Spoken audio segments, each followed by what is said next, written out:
My name is Junel Aurelio, a lawyer and an active police colonel.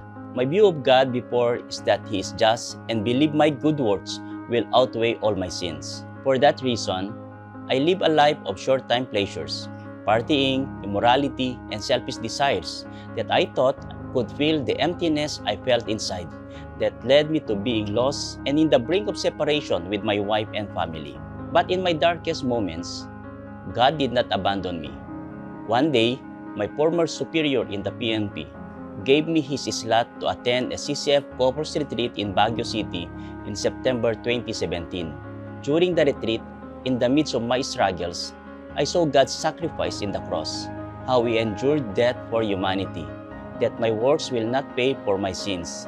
Rather, He being a just and gracious God, He paid the penalty of my sins.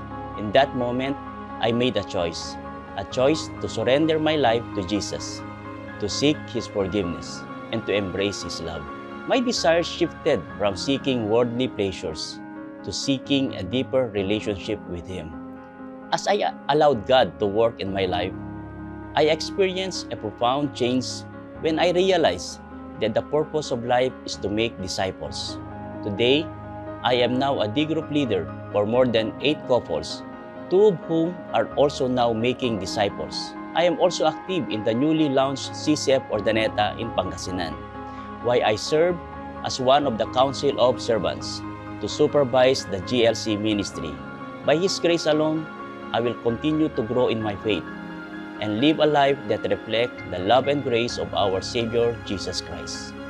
There are no limits to where God's faithfulness will take you.